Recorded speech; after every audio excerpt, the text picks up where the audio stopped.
muchas gracias a todos y a todas por estar aquí.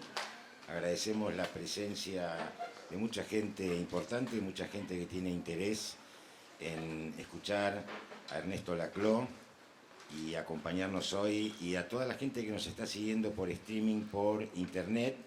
Ya sabemos que hay gente conectada desde España, de todo el país y algunos países de Latinoamérica, y en algún momento la mecánica será, después de que hable el doctor Laclau, que se puedan hacer preguntas, y que también tendremos preguntas de todo el mundo y de donde nos estén siguiendo en este momento por internet.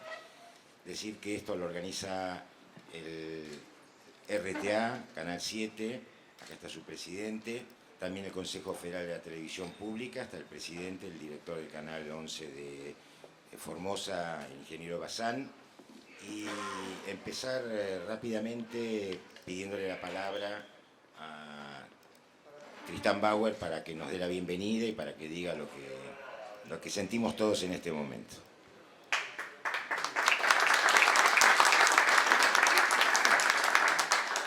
Bienvenidos todos. Tati, muy bienvenida. Es un orgullo tenerte en nuestra casa, como todos los días que nos visitan las madres, las abuelas. La verdad que hoy he venido no a hablar sino a escuchar. Profesor, también nos honra mucho tu presencia.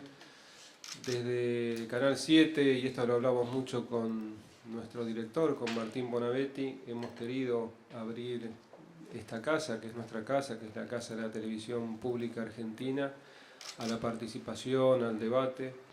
En estos días proyectamos en nuestra pantalla una serie de 4 capítulos sobre ese horror de la historia de Sudamérica, que es la guerra llamada de la Triple Alianza, la Guerra de Guazú, y hemos realizado una serie de discusiones, debates aquí. Vino el expresidente Lugo, nos visitó, por eso la presencia de banderas paraguayas. Y creemos que más allá de lo que hacemos en la pantalla con la programación, este debe ser y será un espacio abierto, espacio de debate, sobre todo, particularmente, en este debate de los medios que se está desarrollando en el mundo, en América Latina y de manera muy particular en la República Argentina. La sanción de la ley hace 3 años y el próximo 7 de diciembre nos obliga a debatir, y a debatir en acción, ¿no? Una acción que tiene que ver con la construcción de nuevos medios en la República Argentina, de dejar atrás los monopolios y avanzar en una comunicación de la diversidad de voces, donde estamos seguros que va a crecer la democracia. Así que muy bienvenido a nuestra casa, y los dejo ahora con Alejandro Velano, que va a hablar más específicamente de la ley y de lo que está aconteciendo en estos días tan particulares.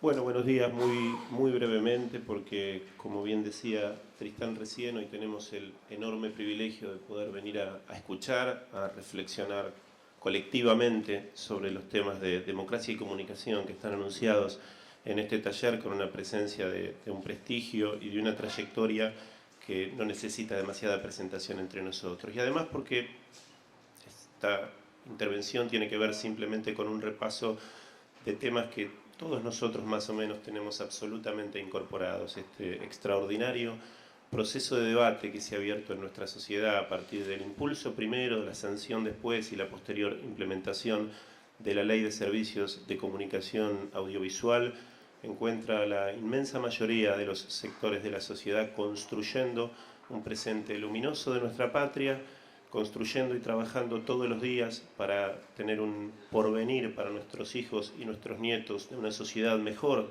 que la que a nosotros nos toca vivir hoy. Y es desde esa perspectiva en donde este extraordinario proceso de democratización de la comunicación debe ser inscripto, no solamente como una experiencia de nuestro país, sino como una experiencia regional y continental. Desde el sector universitario, desde el campo académico, doctor Laclau, ha habido un acompañamiento absoluto al debate e impulso a la discusión de esta ley, lo cual no es común, lo cual es bastante extraño, como bien usted sabe, que haya un acompañamiento de estas características. Esto ha tenido que ver porque la ley, a partir de la extraordinaria decisión política de nuestra presidenta, ha contemplado todos aquellos debates, todas aquellas discusiones, todas aquellas miradas que desde el campo universitario y desde otros sectores se han planteado durante muchísimos años en nuestra historia. La idea de que el flujo desigual de información y comunicación, aquella vieja denuncia del informe McBride de la UNESCO de la década del 80, conspiraba directamente contra la posibilidad de democratizar los medios, y que la ausencia de una democracia real en los medios de comunicación conspiraba contra la posibilidad de vivir en libertad y de desarrollo de nuestras sociedades, fue una denuncia constante, no solamente por supuesto de las universidades, pero a la cual las universidades también nos sumamos. Este apoyo que también encontró el proceso de la ley entre los sindicatos, entre las múltiples organizaciones sociales y por supuesto de derechos humanos, entre los pueblos originarios, entre los distintos ámbitos en donde desde los medios comunitarios se impulsaron a partir de la vuelta de la democracia extraordinarias experiencias de comunicación, nos encuentra hoy de cara al 7 de diciembre defendiendo su implementación plena. Y por supuesto no es una fecha menor, no es un punto de inflexión menor.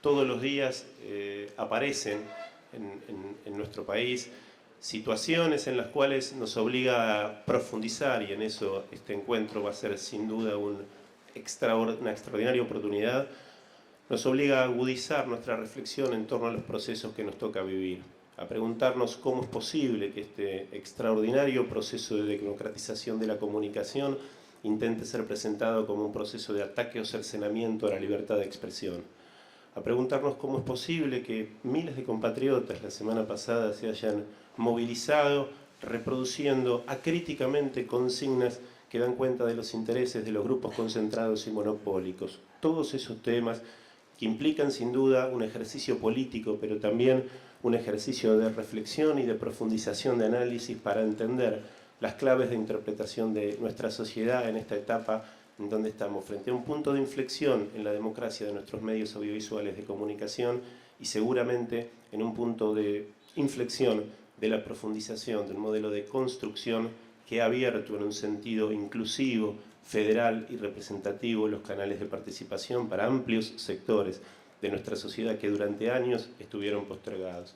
Así que simplemente eso, doctor Lacroix, una mínima presentación, digamos, de este contexto que hoy nos toca vivir y en el cual hoy nos toca celebrar y disfrutar su visita, y abierto continuidad de las preguntas posteriormente. Bueno, vamos a aplaudirlo.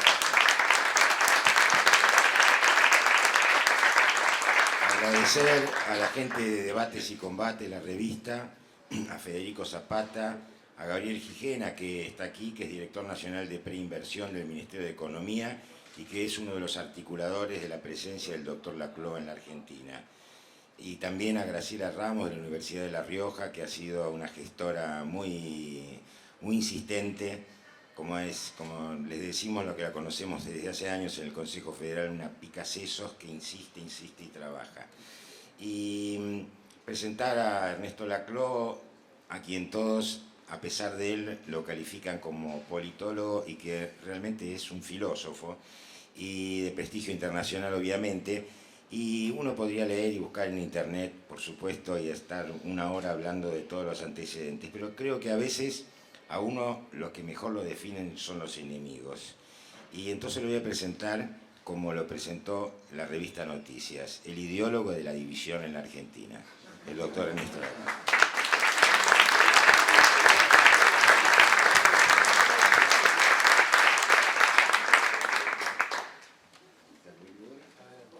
Bueno, yo quisiera participar en esta discusión muy brevemente, sin tratar de presentar ningún conocimiento experto acerca de la ley de medios, porque yo no soy un comunicólogo, pero tampoco quiero agobiarlos hablándole de la noción de sustancia en Spinoza y en Aristóteles.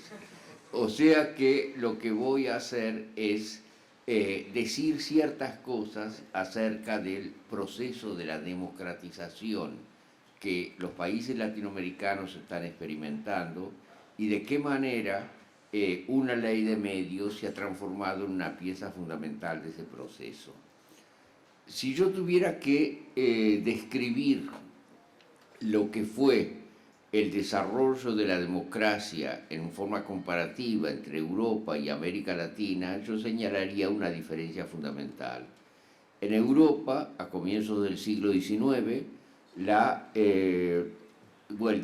democracia y liberalismo eran términos incompatibles. El liberalismo era una forma de organización política absolutamente aceptada, pero la democracia era un término peyorativo, como lo es hoy populismo, porque se consideraba que la democracia era el gobierno de la turba. Y requirió en Europa todo el largo proceso del siglo XIX, de revoluciones, reacciones, barricadas, etc., para llegar a una cierta integración entre liberalismo y democracia, hasta el punto que cuando hablamos de un régimen liberal democrático parece que fuera una cosa cuyo ni daba de suyo, que no va en absoluto de suyo ni siquiera en Europa, pero que de todos modos en Europa se consiguió un cierto equilibrio. En América Latina ese equilibrio nunca se logró. Nosotros tuvimos regímenes liberales que fueron organizados en la segunda mitad del siglo XIX, pero esos regímenes no eran democráticos en absoluto. El liberalismo fue la forma de organización de las oligarquías regionales para mantener el control del poder político, y tenían mecanismos clientelísticos que eran poco sensibles a la expresión de las demandas democráticas de las masas. De modo que cuando el movimiento de masas comienza a afirmarse a principios del siglo XX, estas demandas democráticas de las masas se expresan a través de formas no liberales y en algunos casos formalmente antiliberales.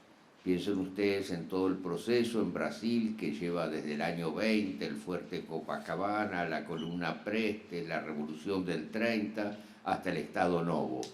Ese fue un proceso de democratización de la sociedad brasileira, pero fue un proceso de democratización que se dio a través de formas no liberales. Pensemos en el proceso del peronismo, pensemos en el proceso del MLN, MRN en Bolivia, pensemos en el primer ibañismo, pensemos en lo que hubiera ocurrido en Colombia si Gaitán no hubiera sido asesinado. Es decir, que entre liberalismo y democracia se dio en América Latina desde el comienzo una dicotomía fundamental. Entonces, el discurso ultrainstitucionalista que hoy día está tan de moda en Argentina, en los sectores opuestos a los gobiernos nacional populares, fue siempre el discurso a través del cual se reorganizó la derecha. Mientras que en Europa el parlamentarismo frente a la autoridad real fue la forma de organización democracia por excelencia, en América Latina siempre fue el Ejecutivo el que tuvo que tener la prioridad en el proceso de democratización de masas. Populismo, en el sentido en que nosotros lo entendemos, no es una ideología. Puede haber populismo de muy distintos signos ideológicos. El populismo es una forma de construcción de lo político que se basa en interpelar a los de abajo frente al poder constituido. Y eso se puede hacer de ideologías fascistas, se puede hacer de ideologías comunistas, se puede hacer de distintas ideologías. La única variable que permanece es que en el caso de un proceso de cambio, todo proceso de cambio tiene que tener una dimensión populista como dimensión esencial, una ruptura con la situación preexistente. Como lo he dicho repetidas veces, en varias entrevistas que me han hecho en la Argentina en las últimas semanas, yo pienso que las instituciones no son neutrales. Las instituciones son la cristalización de una relación de fuerza entre los grupos. Y de modo tal que todo proyecto de cambio va a tener que chocar con el orden institucional existente. la utopía de una transición hacia un modelo distinto que respetara todas las formas institucionales existentes es nada más que eso, es una utopía. Por lo consiguiente, hay una serie de medidas que van a tener que ser tomadas a los efectos de llevar a cabo ese proyecto de cambio. Y ahí es donde entonces nosotros nos encontramos con la importancia fundamental de destruir el poder corporativo, de impedir que haya una monopolización corporativa del poder a distintos niveles. Gramsci hacía una distinción entre la clase corporativa y la clase hegemónica. La clase corporativa es una clase puramente sectorial que defiende intereses determinados dentro del sistema de relaciones sociopolíticas existentes.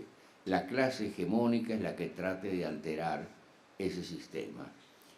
Bueno, en la Argentina yo creo que está claro que hoy día el poder corporativo se ha empezado a transformar en el eje de aglutinamiento de la oposición al proyecto de cambio que está llevando a cabo el gobierno nacional.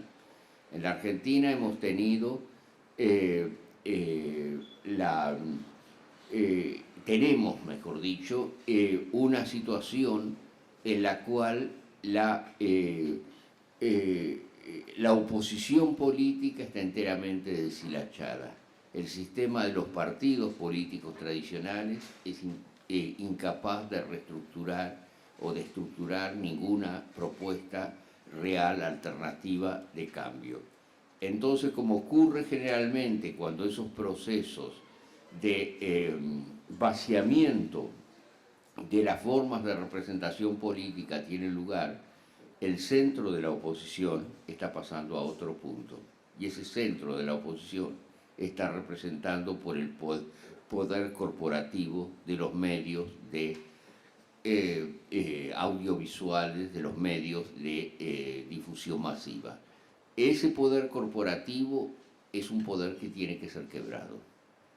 Sin eso no va a haber democracia en la Argentina. Es uno de los pocos países en el mundo, la Argentina, en el cual ese poder corporativo no está sometido a ninguna regulación.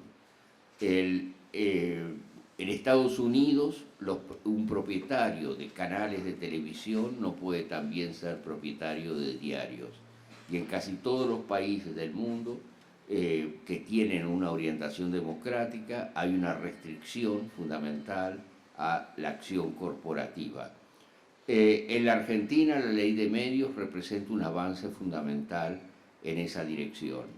Por consiguiente, yo les diría, la batalla del 7 de diciembre es una batalla que no podemos perder. Es una batalla que nos concierne a todos, a los que queremos una sociedad más justa, más igualitaria, más democrática, y la ruptura de esos monopolios es un punto esencial de esa lucha. Yo termino aquí y estoy dispuesto a responder a todas las preguntas que ustedes me quieran hacer.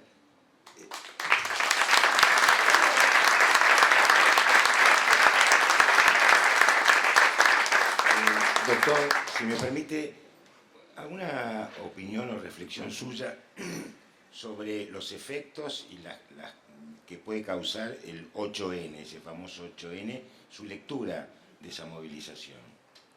Gramsci hablaba de guerra de posición. Evidentemente, en la Argentina tenemos una guerra de posición. Esa guerra de posición tiene altibajos. Hubo un momento en que una contrahegemonía frente al proyecto nacional tuvo lugar, que fue en el 2008 con la movilización del campo. Otro momento de esa movilización es lo que ha acontecido el 8 de noviembre. Lo que es importante es desarrollar la contrahegemonía popular frente a ese tipo de ofensiva, que yo no creo que sea una ofensiva particularmente importante. Es decir, yo no creo, por ejemplo, que se vaya a traducir la movilización que hubo en ese momento en una victoria electoral masiva, porque simplemente, como lo ha dicho la presidenta,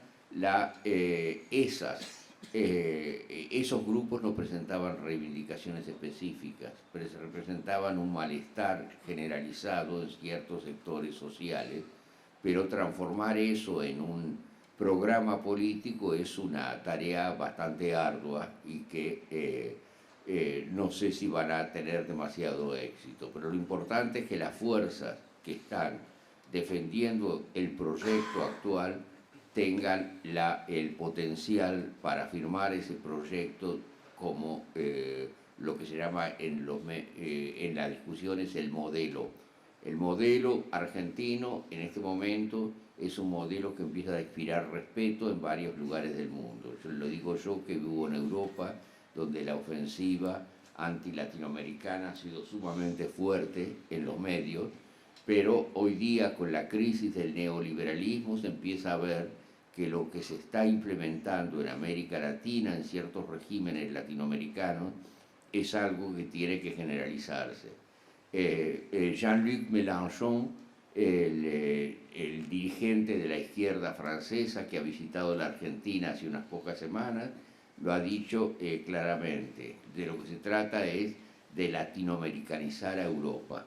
Es decir, que los modelos de ajuste que se están aplicando en Europa y que están llevando a una crisis cada vez más profunda sean reemplazados por modelos de crecimiento, de expansión de la demanda, que van a ser un poco inflacionarios sin duda, pero esa inflación relativa es una de las condiciones del progreso. Ese tipo de modelo es el que hay que empezar a aplicar en Europa. En Grecia nosotros tenemos el caso de una izquierda que está preconizando un modelo alternativo y que tiene una buena posibilidad de ganar las próximas elecciones en Grecia, porque el gobierno griego es un gobierno sumamente frágil. En España es más difícil porque las movilizaciones han sido movilizaciones puramente negativas, han sido movilizaciones contra el poder político, pero no hay proyectos políticos alternativos. Pero en América Latina se está creando una integración entre el momento horizontal de expansión de la protesta social y el momento vertical de la transformación del Estado. Por eso es que yo creo que hay motivos para ser optimistas respecto al futuro. Bueno, abrimos a las preguntas. Sí, adelante. ¿Hay algún micrófono o hay que hablar fuerte? Ahí traen un micrófono, me parece, ¿no? Sí, acá tenemos primero y después allá. Ahí. Buenos días, don Ernesto. Hablando de lo que pasa en Europa, pensando en la tercera vía, en lo que fue la tercera vía, que mi opinión es que fue como una especie de virus del SIDA que se inoculó en la socialdemocracia europea para los resultados que están a la vista. ¿Hay algún ajuste de cuentas con los políticos y con los académicos que preconizaron la tercera vía? ¿Cuál sería la tercera vía? Lo que aplicó Blair con Giddens. Blair, Giddens. Yo creo que lo que aplicó Blair no fue ninguna tercera vía. Lo que aplicó Blair fue simplemente la continuación del modelo neoliberal thatcherista. Me acuerdo que el recientemente fallecido Eric Hobsbawm decía que el blairismo no era más que un thatcherismo con pantalones. Y yo creo que fue exactamente eso. En algunos aspectos el blairismo y la socialdemocracia fueron todavía más estrictamente neoliberales en la utilización de las políticas de ajuste. O sea, no hay tercera vía realmente en Europa. Puede empezar a haber una tercera vía, pero esa tercera vía no va a venir de la socialdemocracia. La socialdemocracia y los grupos neoconservadores liberales tienen un modelo económico que es esencialmente el mismo. La tercera vía puede venir si hay grupos que estén dispuestos a utilizar las movilizaciones populares de tipo nuevo que se están dando en Europa, sin duda, y transformarlas en un programa político. Mélenchon en Francia representa eso, la izquierda griega representa eso, con más posibilidades de acceso al poder. Die Linke en Alemania representa también eso, pero todavía son manifestaciones relativamente incipientes. Hay que esperar a un cierto tiempo para que una tercera vía se verifique. En Italia, por ejemplo, hay sectores que procedían originariamente del Partido Comunista Italiano, que fue lo que más se acercó a una tercera vía dentro del sistema parlamentario tradicional, que están orientándose en una dirección nueva. Pero evidentemente el proceso está mucho más atrasado que el proceso latinoamericano, nada es comparable al chavismo, al kirchnerismo, al régimen de Evo en Bolivia o al régimen de Correa en Ecuador. Sí, hay una pregunta vía internet, por favor. ¿Qué tal? Buenas tardes a todos. Bueno, tenemos cientos de personas conectadas desde diferentes lugares viendo y participando de esta charla. Hay gente de España, de la ciudad de Encarnación de Paraguay, en Brasil, en Entre Ríos, en Catamarca, en Río Negro, en Córdoba. Van dos primeras preguntas de ellos. Una es acerca de la influencia del proceso argentino de la Ley de Servicios de Comunicación Audiovisual sobre el resto de los países de Latinoamérica. Y la segunda pregunta a Guido, que es un tucumano viviendo en España, ¿qué consecuencias podría traer para la democracia que el movimiento del 8N no consiga encauzarse a través de una opción política? Bueno, respecto a la primera pregunta, yo creo que la ley de medios en Argentina es de alguna manera un faro respecto a lo que tiene que ir pasando en otros regímenes latinoamericanos. Yo tuve una discusión televisada con Correa, el presidente de Ecuador, hace unos ciertos meses, y él está con un problema serio porque quiere pasar una ley de medios similar a la Argentina y no consigue el apoyo del Congreso. O sea que en la Argentina estamos en una situación bastante avanzada desde ese punto de vista. Como estamos en una situación avanzada en otros aspectos también, por ejemplo, en términos de derechos humanos, el corte con el pasado dictatorial en la Argentina fue más radical que en cualquier otro país latinoamericano. En Chile la transición fue un proceso sumamente mezclado. Ahí no se hablaba de ruptura con el pasado dictatorial, sino que se hablaba de reconciliación nacional. Bueno, uno no se reconcilia con los torturadores. En la Argentina el proceso de corte fue un proceso mucho más radical y que sirvió de inspiración a otros países del continente. Pero la ley de medios evidentemente es un aspecto en el cual la Argentina está representando un papel de vanguardia. La segunda pregunta de la persona tucumana que vive en España era, ¿cuál?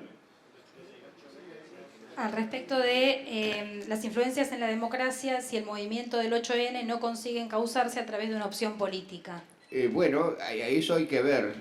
Lo que pasa es que lo único que faltaba es que ahora le pidieran al gobierno que además organizara la oposición.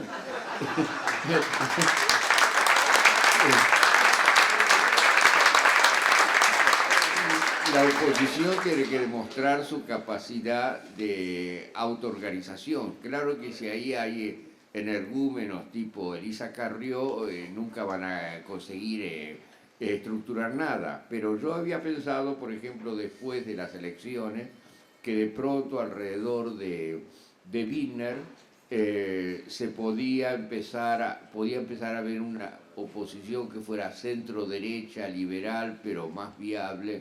Pero eso no ha prosperado realmente.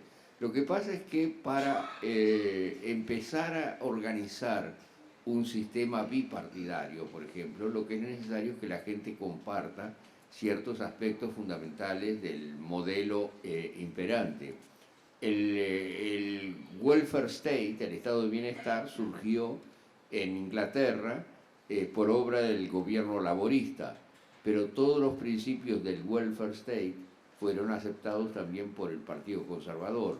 De modo que cuando gana el Partido Conservador las elecciones del 51, ahí no hay un cambio fundamental en el modelo socioeconómico imperante.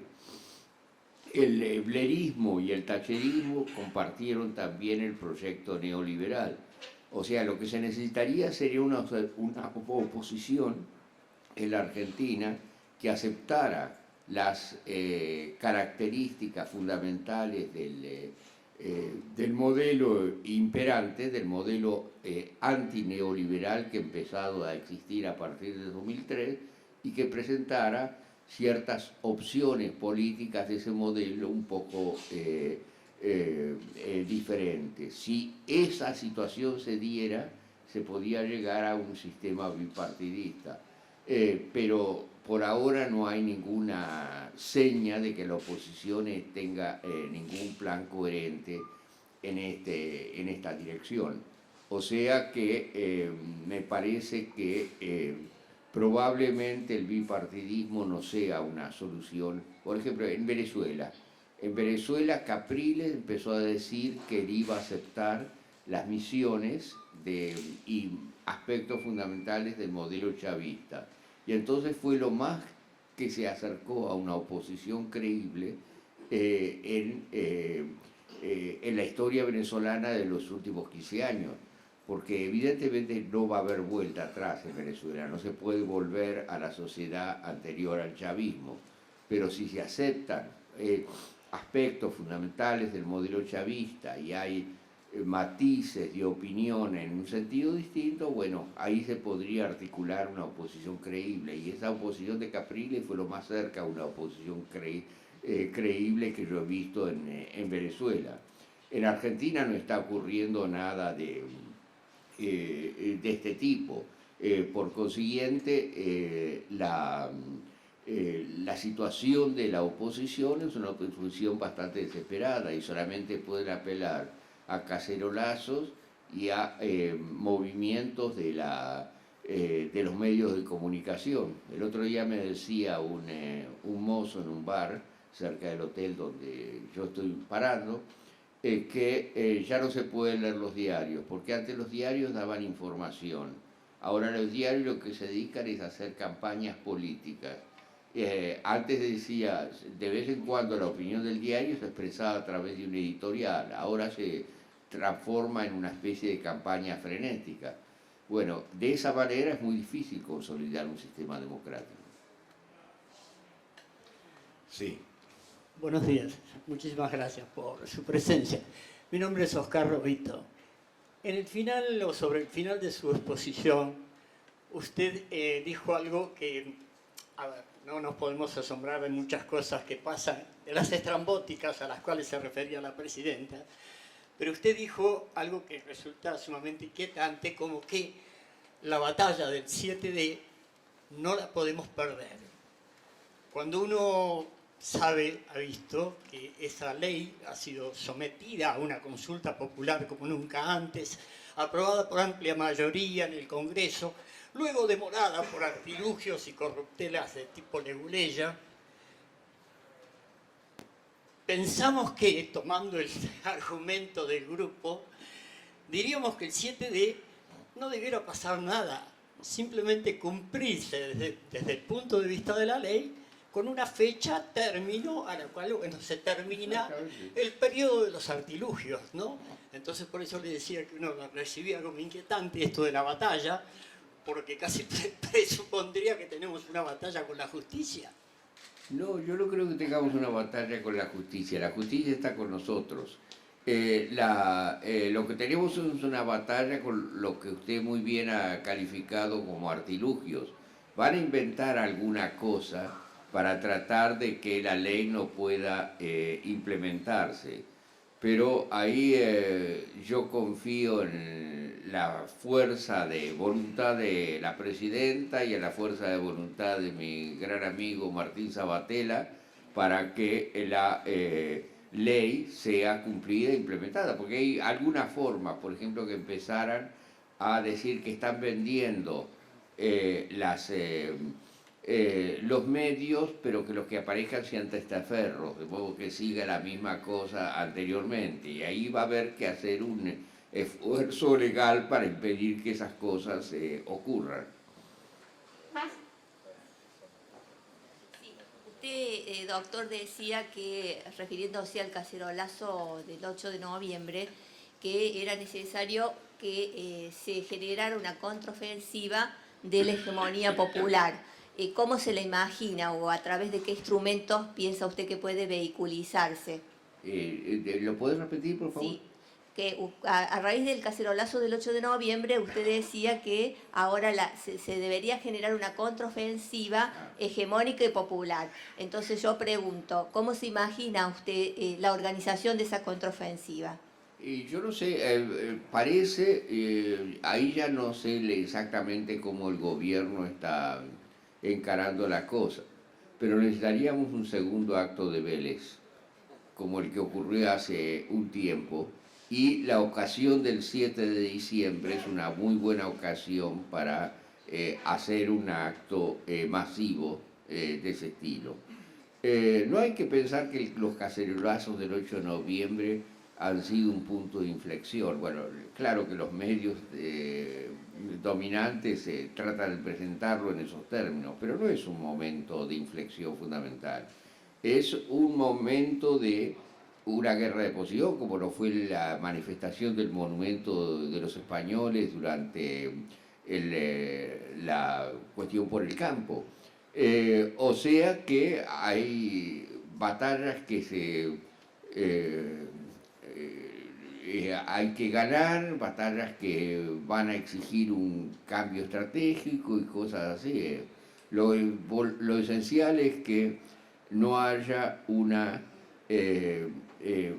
vuelta atrás de tipo estratégico. Ahí yo diría lo mismo que decía Fidel, un paso atrás ni para tomar impulso.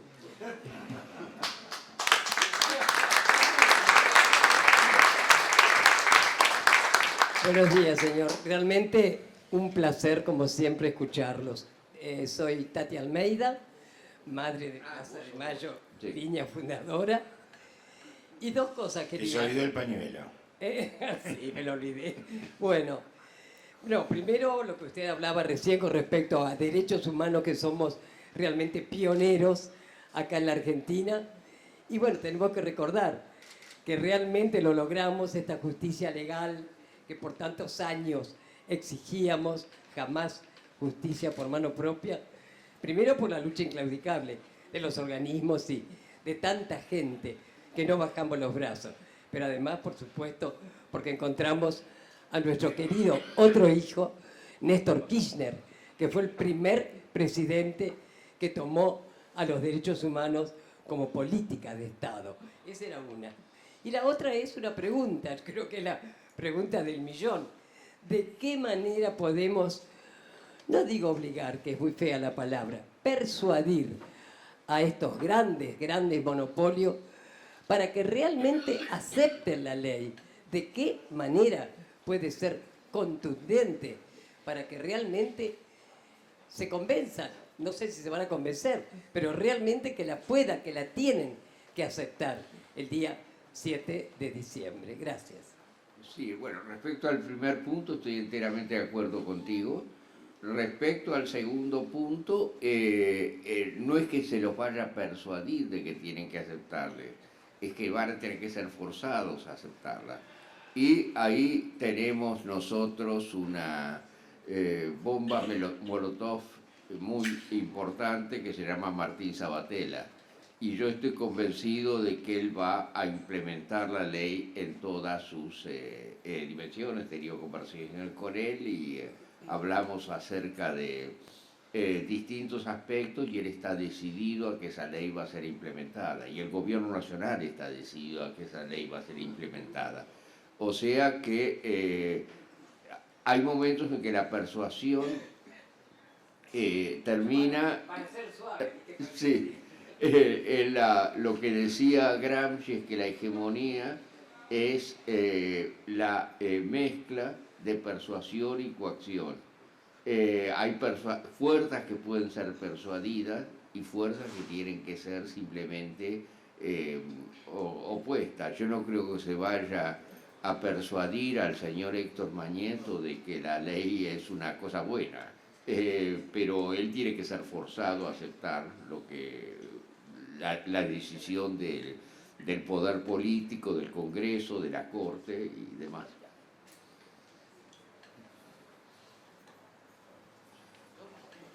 No, tenemos una pregunta de internet, sí. Sí, tenemos varias. Voy seleccionando algunas. En primer lugar, un comentario que nos llega desde Brasil. En Brasil la concentración de medios es semejante a la de la Argentina, pero aquí no hay todavía un proyecto de ley para cambiar esta situación. El ejemplo argentino, dicen, es muy útil para nosotros. Y dos preguntas. Una, desde Bahía Blanca, Alejandro pregunta, ¿cómo podríamos explicar que Obama y Cristina Fernández ganaron las elecciones con los medios en su contra? ¿No desmitifica su importancia en la formación de la opinión pública? Esa es una. Y otra que resume a varias preguntas que nos llega desde Cañuelas, provincia de Buenos Aires, dice, ¿hay alguna consideración o aporte para fortalecer la comunicabilidad del proceso de transformación del actual modelo de gobierno, donde la ley de medios es neurálgica? ¿Deberíamos cambiar algo para generar mejor difusión en la opinión pública de los intereses de esta transformación y de sus beneficios para mejorar la pluralidad de expresión? Sí, bueno, la pregunta de Bahía Blanca era sobre... ¿Cómo podríamos explicar que Obama y Cristina Fernández ganaron con los medios en contra? Ya me acuerdo.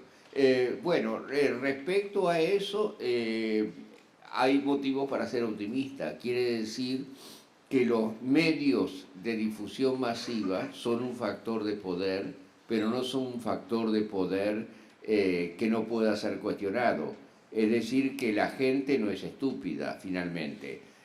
No es que vayan a ser completamente captados por esos medios operantes. Además, hay otros medios operantes que van en un sentido distinto, aunque sean minoritarios en ciertos momentos. Es decir, yo no creo que haya que pasar a una versión de la dictadura de los medios como si fuera una dictadura inapelable, que no hay salida frente a ellos. Hay formas, canales alternativos que operan. En 1946, Perón ganó las elecciones argentinas, a pesar de que absolutamente todos los medios de la prensa estaban oponiéndose a él, pero ahí se iban organizando canales alternativos, el Partido Laborista iba difundiendo mensajes, después ganamos la batalla frente a la prensa. Hay que acordarse lo que fue el 55-56. En ese momento era legalmente prohibido usar en los medios de difusión la palabra Perón. Entonces los medios tenían que usar circunloquios, decían el tirano cobarde y fugitivo, y cosas de ese estilo. Bueno, en ese momento Perón empieza a mandar mensajes, cassettes, y a través de formas de comunicación alternativas se iban creando redes sociales de tipo nuevo. Evidentemente lo que necesitamos hoy son más páginas 12, más tiempos argentinos, y la lucha por la prensa es una lucha importante, pero no es una lucha en la cual el dominio de los grandes diarios sea algo inapelable. En Venezuela los 3 diarios más importantes del país están en manos opositoras y sin embargo Chávez gana las elecciones de una manera contundente. Allí, por ejemplo, la gente hablaba de la lucha, que se atentaba contra la libertad de expresión porque no se había renovado la licencia de un canal de televisión hace ciertos años. Lo que la gente no decía era que ese canal de televisión, durante casi 2 años, había estado advocando más o menos abiertamente un golpe de Estado. Ahora, ustedes se imaginan lo que ocurría en los Estados Unidos si el Washington Post empezara a buscar un golpe de Estado. Lo cerrarían en 5 minutos y todo el mundo iría preso. En Venezuela los dejaron actuar. Después de eso ya se produjo el golpe que fracasó, y después de eso ya no tocaban el golpe, pero por ejemplo se negaban a informar acerca de los discursos de Chávez. De nuevo, ¿se imaginan lo que ocurriría si la CNN en Estados Unidos no informara acerca de los discursos de Obama? Y al final entonces simplemente no les renovaron la licencia en el aire, porque pueden seguir transmitiendo vía satélite o vía cable. O sea que toda esa cuestión acerca de la falta de la libertad de expresión en América Latina es un discurso enteramente sin fundamento. La segunda pregunta era... Sí, la segunda tiene que ver con de qué formas considera que podríamos fortalecer el proceso de comunicabilidad del proceso político argentino. O sea, de qué forma podríamos ampliar o mejorar la comunicación de lo que está ocurriendo políticamente en la Argentina. Hay que ir buscando, tratando de construir redes. En el 2001, en la Argentina vino la crisis y salimos de la crisis a través de un doble proceso. En primer lugar, hubo una enorme expansión horizontal de la protesta social. Aparecieron las fábricas recuperadas, los piqueteros, otras movilizaciones similares, y gente que no había tenido acceso a la esfera pública empezó a tener acceso a la esfera pública. Pero ese fue un proceso sin politización. Esa fue uno de los límites. Decían que se vayan todos, pero alguien se va a quedar siempre. Y si ese alguien no ha sido elegido por la voluntad popular, pueden ustedes tener la garantía de que no va a ser el mejor. Entonces, de lo que se trataba era que verticalmente hubiera un proyecto de transformación de la estructura del Estado. Y yo creo que la inteligencia de Néstor Kirchner fue darse cuenta de que estas dos dimensiones tenían que implementarse. Ahí hay dos peligros, me parece, que tenemos que tener en cuenta. En primer lugar, una pura noción de la política como acción parlamentaria, a través de las formas del Estado existente. Esa es la forma socialdemócrata, liberal, conservadora y demás. La otra, que es de signo opuesto, es decir, hay que crear una democracia de base y hay que ignorar enteramente el problema del Estado. Si eso ocurre, esas movilizaciones empiezan a desintegrarse muy rápidamente. Es el peligro, lo que puede ocurrir en España. En España ha habido toda esta manifestación de los indignados, pero esas manifestaciones no se han concretado en ningún proyecto político. En Grecia sí, hay un intento casi latinoamericano de combinar las dos dimensiones. Hola, buen día. Acá. Mi nombre es Virginia. Con respecto a lo que decía recién sobre la libertad de expresión y los medios, sobre todo los medios hegemónicos, las grandes corporaciones de los diarios que sabemos que tergiversan o directamente mienten sobre la realidad, quería preguntarle qué posibilidades ve usted en este panorama o después del 7D para la implementación de una ley de ética periodística. Cristina, la presidenta, se refirió hace unos meses en una charla con periodistas y también en un discurso que sería necesario hacer una ley nacional de ética periodística. Usted, una ley de ética periodística. ¿Usted qué opina? Sí, la ética periodística es, yo creo, importante, pero la ética periodística muchas veces es simplemente la ética seca, porque lo que hacen sería no ético a ningún nivel. Yo creo que el nivel de tergiversación y de agresión periodística que se ha llegado de la Argentina es algo que yo no había visto antes. Yo mismo lo he sufrido. Me han hecho scratches del diario Perfil en el hotel donde me hospedo. Y hay mucha gente que ha experimentado cosas de un carácter similar. Lo que es importante es que la ética periodística no sea una ética dictada por el Estado, tiene que ser una ética que la sociedad misma empieza a imponer ciertos criterios. Pero en este momento, por el hecho de que los medios de difusión se han transformado tanto en el centro de la oposición, eso no es fácil de lograr. La única forma es crear otros medios de difusión, que haya, como decía antes, más páginas 12, más tiempos argentinos, más periódicos así, y la gente no es estúpida, la gente va a empezar a reconocer exactamente de dónde las mentiras vienen. Doctor, nos contaba usted cuando estábamos por empezar, a Tristán y a Alejandro y a Martín Bonavetti, una pequeña anécdota simpática, pero algo que le había pasado una vez cuando salió de hablar con la presidenta y había dos periodistas. Sí, la presidenta me dijo que yo tenía que ir un día a Olivos a explicarles lo que era la teoría del discurso, y el periodista escuchó y dijo que la presidenta me había pedido que yo le diera clases de oratoria.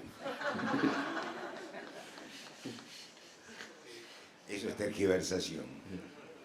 Gerardo Yomal es mi nombre. ¿Cómo ve en este panorama político el rol del gobernador de la provincia de Buenos Aires, Daniel Scioli, y en la hipótesis de que en el 2015 llegara a la presidencia de la Nación? ¿Usted cree que volvería atrás, por ejemplo, con el tema de la ley de medios y algunas otras políticas progresivas del kirchnerismo? No tengo la menor idea, eso usted de pronto me lo puede explicar mejor a mí. Yo no lo conozco a Scioli, bueno, lo he visto una vez en mi vida y no sé exactamente cómo podía llegar a moverse. Lo que es de todo modo seguro es que es necesario por un medio u otro asegurar la continuidad del proceso más allá del 2015, ya sea había una reforma constitucional, ya sea había alguna forma alternativa, pero no me pide opinión sobre Scioli porque no las tengo. Doctor, sí, enseguida. Justamente le iba a preguntar lo que usted está diciendo. ¿No es como muy necesario una reforma constitucional que de alguna manera consolide y cristalice todo aquello que se ha avanzado, digamos, de la ley de medios a derechos humanos, a digamos, políticas de inclusión? ¿No se hace necesario cambiar un poco la matriz liberal que tiene la Constitución del 94? Sí, yo creo que la Constitución del 94 tiene que modificarse. En Argentina hubo una Constitución progresiva que fue la del 49, que fue derogada a mano militar por el golpe del 55. Y ahí se aseguraban ciertos principios básicos, por ejemplo, la nacionalización de las fuentes de energía, el control social de la propiedad y otros principios básicos. Hay algunas cosas, por supuesto, en esa Constitución que hoy, en materia de educación y demás, que hoy están perimidas, pero los principios básicos habría que volver a reimplantarlos. La Constitución del 94 fue una Constitución que expresaba la prevalencia del modelo neoliberal en la Argentina, y las constituciones tienen que irse modificando cuando las circunstancias y los proyectos políticos se modifiquen. Respecto al asunto concreto de la reelección presidencial, yo tengo cierta reticencia a hablar porque yo no estoy pensando particularmente en el caso de Cristina, estoy pensando que la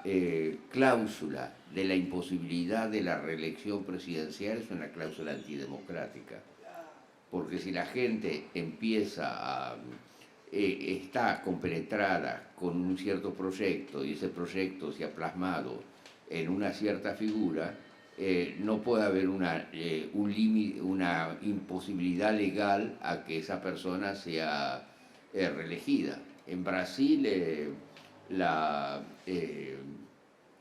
gente estaba muy enojada que en las últimas elecciones no podía votar por Lula. Porque Lula se identificaban todos con el proyecto de cambio que Lula había impulsado. El otro día me estaba refiriendo una anécdota. Leí las encuestas antes de las elecciones brasileñas y están los dos candidatos, Dilma y José Serra. Entonces le preguntaban a la gente, ¿quién cree que es el que entiende mejor los problemas económicos de Brasil? Casi todos contestaban José Serra. ¿Quién es el que le parece que puede tener una mejor gestión de Estado? José Serra. ¿Quién es el que le parece que entiende mejor el papel del Brasil en el mundo? José Serra. ¿Y usted por quién va a votar? Por Dilma. Porque simplemente Dilma era la candidata de Lula y lo que se quería era la continuidad del proyecto de Lula. O sea que me parece que eso es un principio básico. Además, si alguien deja de representar los intereses populares, la voluntad popular, simplemente no lo votan en la próxima elección.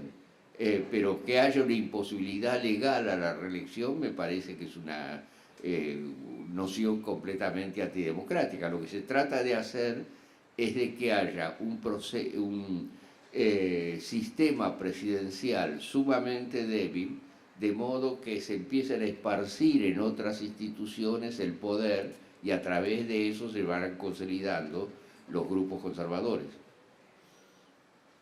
Hola, gracias. Muchas gracias por la oportunidad. Mi nombre es Eduardo Tisera. Tal vez mi pregunta se corre un poquito de dónde estamos yendo hasta ahora. Está implícita y creo que es el sentido final o parte del sentido final de lo que estamos hablando de democracia y ley de medios o comunicación, que tiene que ver con algo que también es político, pero indirectamente, que es que desarrollara usted un poco reflexiones acerca de los impactos en la subjetividad de esta omnipresente presencia de un solo medio, de un solo mensaje, cómo esto va impactando, va produciendo subjetividad individual, subjetividad social.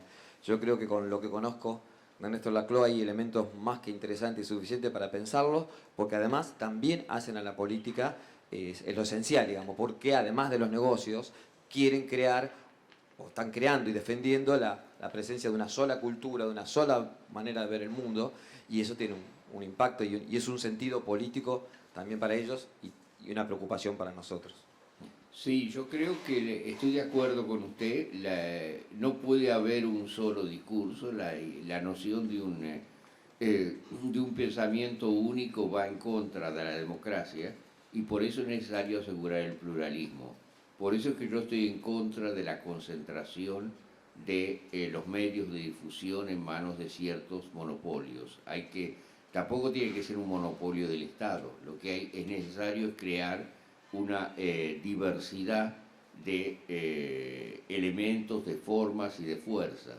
Y en ese sentido, por ejemplo, es interesante, dado que estamos hablando acerca de la tradición de la izquierda, que el discurso marxista tradicional había sido un discurso acerca del pensamiento único, de la homogeneización de la sociedad. La tesis sociológica fundamental del marxismo era que iba a haber una simplificación de la estructura social bajo el capitalismo, porque iban a desaparecer las clases medias y el campesinado, y el último conflicto de la historia iba a ser un conflicto entre una masa proletaria homogénea y la burguesía capitalista. Las cosas no ocurrieron así, fueron en el otro sentido. Lo que tenemos es una estructura social cada vez más heterogénea, más pluralista, y por consiguiente el problema de la articulación política de esos sectores pasa a ser cada vez más central. En la historia del socialismo, Gramsci es el que representó el tránsito hacia esa nueva visión. Si pasamos a la Argentina, en realidad, si usted compara el primer peronismo con el kirchnerismo, la diferencia es notable. El primer peronismo tenía un actor social bastante unificado que estaba representado por el movimiento obrero. Y Perón podía tener un discurso directo y homogéneo porque en el triángulo que estaba representado por Rosario, Córdoba y Buenos Aires, ahí estaba concentrado el centro de la población del país y él se podía referir a estos sectores con un discurso unificado, como por ejemplo no lo podía tener Vargas en Brasil, que era un país mucho más regionalizado. Hoy día el problema del kirchnerismo es distinto, porque ya no existe esa columna vertebral representada por el movimiento sindical. Existen sindicatos y fuerzas sindicales, pero no tienen esa centralidad, y entonces el problema del kirchnerismo es más un problema gramsciano, es cómo articular una pluralidad de sectores y de demandas de tipo diferente. Y ahí yo creo que hay que mantener los dos niveles, el momento de la reestructuración del Estado y el momento de la pluralidad de las fuerzas sociales de base. Y me parece que con altibajos y tropiezos el gobierno no lo está haciendo mal. Hola, ¿qué tal? Saludos a todos, buen día. Mi nombre es Ignacio Uriarte, tengo 19 años y mi pregunta para usted, doctor, era ¿qué puede interpretar usted de que la misma persona, el mismo periodista que hoy en día está comandando los escasos, ¿cómo puedo explicar? Los escasos mensajes que tiene hoy en día la oposición, la misma que fue a cacerola del 8N, hace un tiempo haya estado en la televisión revelando algo nada más importante que un mapa mediático, un mapa de medios con licencias, con medios, con un mapa de medios entero? No te entendí. Quiero saber qué interpreta de que primero este periodista haya estado... El presidente de la Nata. El presidente de la Nata, correcto. Sí, bueno. ¿Qué interpreta usted que haya estado primero en un lado exponiendo algo tan grande como es un mapa de medios y ahora conduciendo este mensaje en contra del mismo? Y bueno, yo creo que desde sus épocas originarias ahora algo cambió con él, entre otras cosas engordó bastante. Y bueno, hoy día está tratando de transformarse en uno de los focos de la acción opositora. No tengo más interpretación, yo no lo conozco personalmente a la Nata, ni tampoco tengo ganas de hacerlo, pero ahí está, hay otros también que son igualmente fascinerosos. Hay un señor Fontevecchia que me quería hace 1 año y medio entrevistar y acaba de publicar en Noticias una portada donde le aparecía la imagen de Néstor Kirchner con traje nazi y decía el fallo progresismo o algo de ese estilo. Y bueno, le contesté el email diciéndole: yo no doy entrevistas a la prensa amarilla. Bueno, esa es mi actitud respecto a gente como la Nata y Fontevecchia. Sí, buenos días. Muchas gracias por poder compartir este rato con usted. Mi nombre es Glenn Postolki y le quería hacer una pregunta. Hay algunas analogías entre el proceso que se dio con la 125 y las referencias que viene haciendo alrededor del 8N. Yo le quería preguntar, porque me parece que ese espacio que está aglutinando este sector corporativo de los medios que usted define, ha hecho lecturas sobre ese proceso social y ha modificado inclusive su discurso. Entonces, mi pregunta es si usted no piensa que en torno a la idea de la libertad de expresión nos estén construyendo en este momento el significante vacío. Si no es esa la forma de operar que han tomado inclusive de las posturas que han leído de la construcción de la base social que generó el kirchnerismo en estos años, y no han tomado de eso la misma lógica, la misma práctica, y tratan de construir alrededor de esa idea, y por eso el 7D aparece tan en el centro de la escena, de la libertad de expresión como significante vacío. Y más en un momento, si bien usted hizo recién una referencia, donde inclusive sectores del movimiento obrero se pliegan a esa postura. Sectores del movimiento obrero que históricamente habían estado formando parte de este campo popular. Sí. Bueno, usted utilizó la expresión, que es una expresión de mi teoría del significante vacío. ¿Qué significa un significante vacío? Digámoslo para que todo el mundo esté al tanto del significado del término. Significa que las demandas de un grupo particular pasan a ser demandas mucho más universalizables. Por ejemplo, en Solidaridad en Polonia, al comienzo las demandas de solidaridad, los símbolos de solidaridad, eran los símbolos de un grupo limitado de obreros en los astilleros Lenin de Gdansk. Pero por el hecho mismo de que esas demandas se formulaban en una sociedad en la cual muchas otras demandas sociales no eran satisfechas, eso empezó a universalizar esos símbolos. Y cuando eso ocurre es cuando se da un significante vacío, cuando se da el populismo en el sentido que nosotros lo entendemos, es decir, cuando se constituye un pueblo alrededor de ciertas formas de significación. La cuestión que usted plantea es una cuestión compleja, porque la cuestión es hasta qué punto los significantes que se lanzaron el 8N tienen una capacidad de universalización, es decir, hasta qué punto podrían llegar a ser significantes vacíos y pudieran constituir un populismo de signo opuesto al del gobierno. Esa posibilidad está en las cartas, es exactamente, además me parece lo que están tratando de hacer, pero que lo logren hacer es una cosa distinta, por eso es que hay una guerra de posición, como diría Gramsci.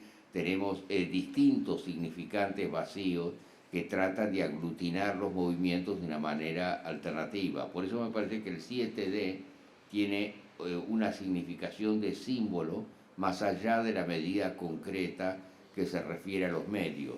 Porque si la monopolización de los medios se rompe en ese momento, la capacidad simbólica de esas formas significantes va a expandirse enormemente. Si de otro lado los medios prevalecieran en esa confrontación, bueno, habría una limitación en la capacidad populista del discurso del gobierno de constituir identidades alrededor de esas formas. Esa es una cuestión que yo he estudiado con cierto detalle. Por ejemplo, una discusión famosa en el Partido Comunista Italiano al fin de la Segunda Guerra Mundial, en que había ciertos sectores que decían, bueno, nosotros somos el partido del proletariado, el proletariado es un enclave en el norte de Italia, o sea que tenemos que ser el partido del norte industrial.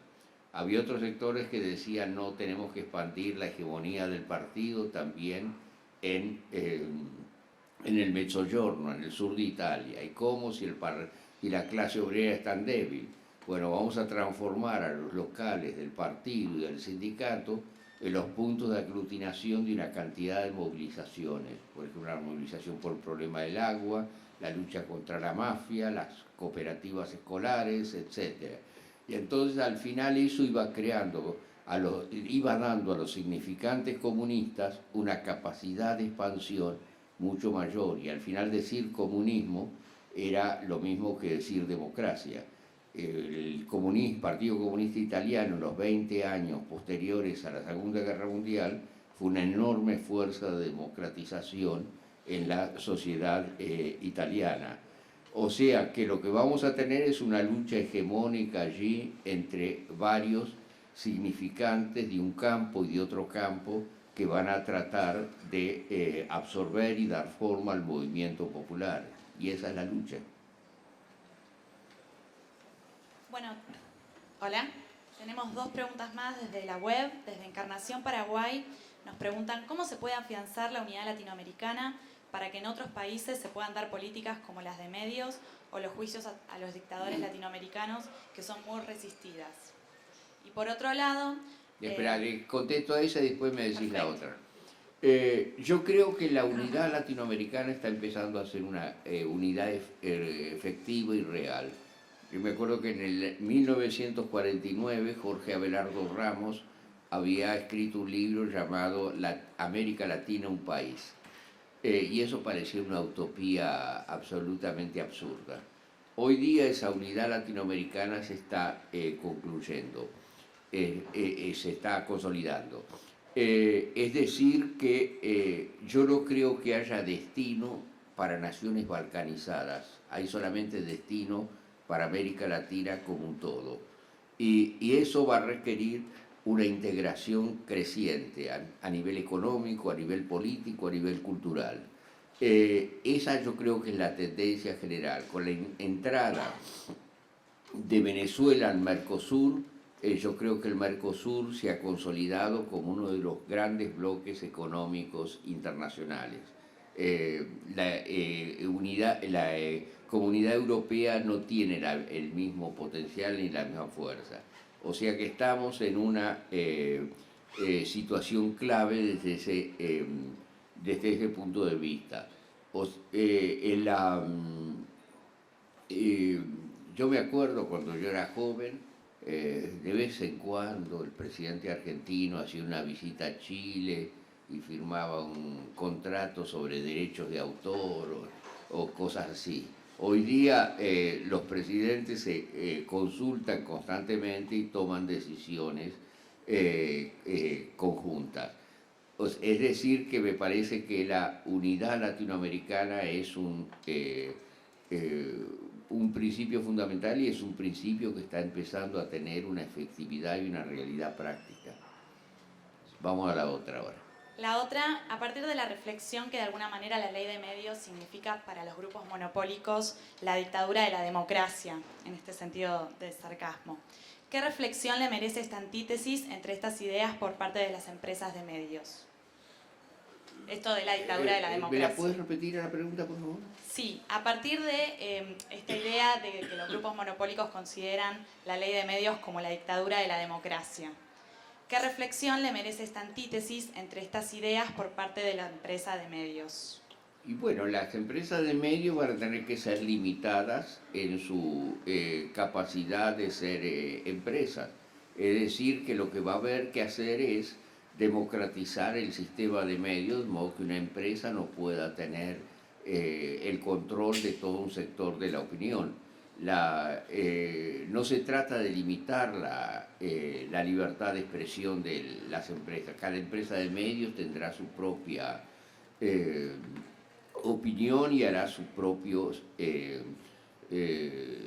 campañas, pero lo que se trata es que haya muchas y que de ninguna manera haya un monopolio de la palabra escrita,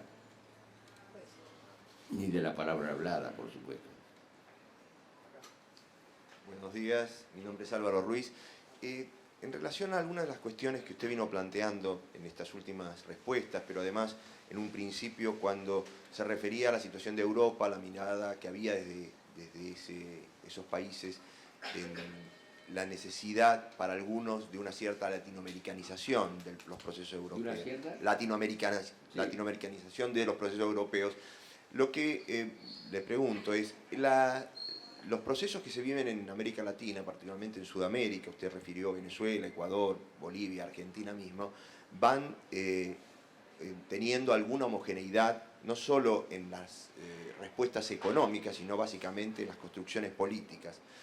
Y esto pone en duda muchas veces al ver las oposiciones que se generan a esos oficialismos o a las medidas principales que van adoptando, sobre la existencia hoy o la vigencia de una categoría política identitaria entre derechas e izquierdas en relación a los procesos que se viven en países como el nuestro u otras como Venezuela, Ecuador. Es decir, si desde el punto de vista suyo esta diferenciación, esta dicotomía de izquierdas y derechas mantiene hoy vigencia y permite realmente identificar a quienes suman o restan a ciertos proyectos.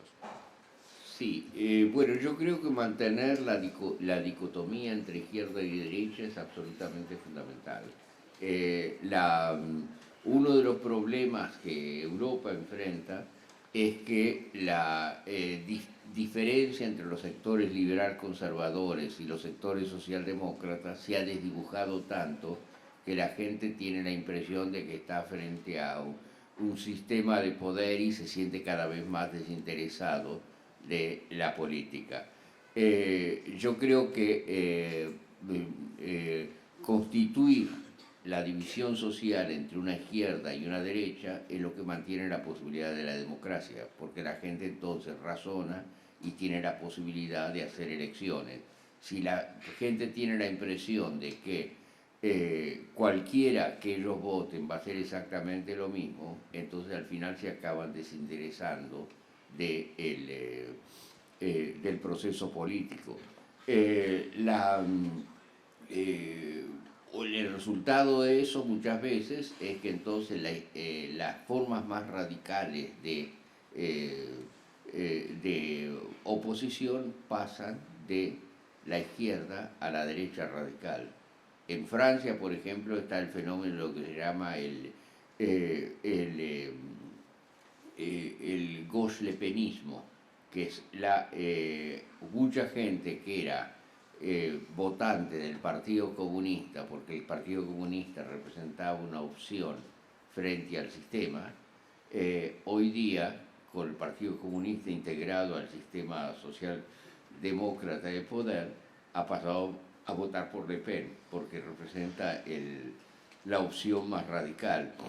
O sea que, a diferencia de lo que piensa, que vos te referías a noticias de que yo soy el ideólogo de la Argentina dividida, yo diría la división del sistema político es la condición de una sociedad democrática más integrada. Si no tiene la impresión de que hay opciones, que todo es lo mismo, en ese caso no hay democracia ni juego de políticas alternativas. No sé si estoy contestando exactamente tu pregunta. Sí, la contesta, pero a mí me da la sensación de que hay una diferencia en los procesos latinoamericanos para la identificación con esas categorías. Bueno, sí. El proceso del peronismo o el chavismo en Venezuela y los antagonistas que se plantean a esos procesos nacionales y populares parecieran no cerrar estrictamente los esquemas de derecha e izquierda. Sí, bueno, lo que pasa es que en América Latina la opción fundamental que se está dando es una opción de modelo. Es decir, no es simplemente una opción entre partidos dentro de un mismo modelo, es una opción de modelo. Si el modelo nacional popular se consolida y después además dentro de ese modelo nacional popular empieza a haber opciones de políticas de distinto tipo, entonces eso puede ayudar a la consolidación del proceso democrático. Si lo que se da es la imposición de un modelo unificado, en ese caso la cosa empieza a no funcionar bien desde el punto de vista de las lógicas democráticas, digamos. Pero me parece que eso se está dando se está manejando en América Latina bastante bien. En Europa todavía no. En Europa tenemos una situación mucho más de una izquierda o una derecha radical antisistema y fuera del sistema, y de otro lado un sistema de partidos que está dentro del sistema y cambia poco. Por ejemplo, doy un ejemplo, la movilización del 68 en Francia. La movilización del 68 en Francia tenía el potencial para crear una alternativa de poder en el país. Pero para pensar la alternativa de poder había que pensar políticamente, había que pensar no solo en la extensión de las movilizaciones, sino en estructurar un nuevo poder de Estado. Ahora, nadie pensaba políticamente en Francia en ese momento. El único que pensó políticamente fue Pierre Mendès France. Mendès France estaba en ese momento en Chile, dando un seminario. Se tomó cuando empezaron las movilizaciones un avión y se volvió a Francia, habló por televisión y dijo que él estaba dispuesto a tomar el poder si tenía el apoyo unánime de la izquierda. O sea que lo que estaba proponiendo era la construcción de una sexta república sobre la base de la movilización popular radical. Pero nadie le hizo caso porque el Partido Comunista tenía una política corporativa y muy cautelosa de negociación de intereses, y los gauchistas estaban con la imaginación al poder, que era un poder puramente imaginario. Entonces lo que ocurre en una situación así es que a pesar de la movilización más radical que había ocurrido en 100 años de historia francesa, no pasó nada. Es decir, unos pocos meses después hubo elecciones y las ganó por muerte el gaullismo.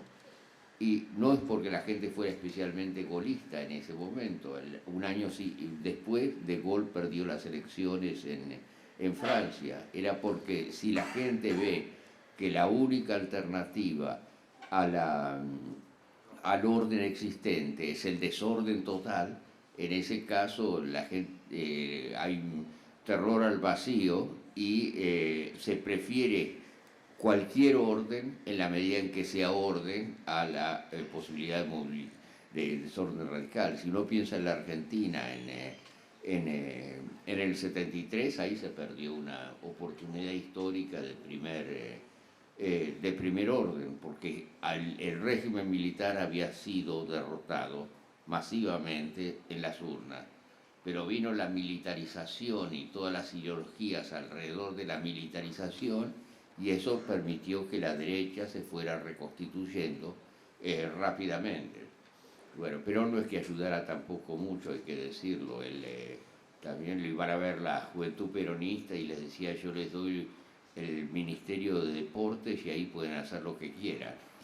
Y esa gente que venía de una lucha política radical, darles el Ministerio de Deportes era decirle no mucho. Pero de todos modos, cualquiera sea el origen, la cosa fue mal empezando de distintos lados, y ahí ocurrió después lo que ocurrió. Hoy día no estamos en esa situación y todo el mundo tiene una madurez política, histórica, de otro carácter. Sí, ¿qué tal? Sí, la última pregunta, por favor. Buen día, acá Diego Zucalesca. Quería preguntarle, a partir de las charlas que mantuvo con Sabatella, las que hizo mención al comienzo, ¿cuáles imagina pueden ser las medidas a tomar en el marco del 7D? Y a partir de eso también, ¿cómo se comunica eso que después se lleva adelante, teniendo en cuenta que bueno, este complejo colectivo del que hacía mención antes, que bueno, que el kirchnerismo tiene que de alguna manera comunicar a un destinatario a veces poco definido, sobre todo teniendo en cuenta que a partir de esas eventuales medidas que se tomen, uno imagina un grupo victimizado. Entonces digo, ¿por dónde pasarán las claves a nivel comunicacional a la hora de tomar esas medidas? Eso tenés que preguntárselo a Sabatella. Yo no soy quien para venir a opinar acerca de lo que él va a hacer o lo que tiene que hacer. Pero lo único que te diría, como observación desde afuera, no como por conocimiento de lo que va a ocurrir el 7 de diciembre, es que para transformar al 7 de diciembre en un símbolo de cambio, es importante que la aplicación de la ley de medios pase a ser un paso, llegue a ser un paso adelante en la consolidación de la democracia argentina. Hay que crearla, yendo a la pregunta de tu colega allí, en un significante vacío, es decir, en un significante que aglutine una cantidad de otras causas. Y me parece que están dadas todas las condiciones para eso. Bueno, vamos a agradecerle al doctor Ernesto Laclau, a todos los presentes, y brindarle un enorme aplauso y agradecimiento.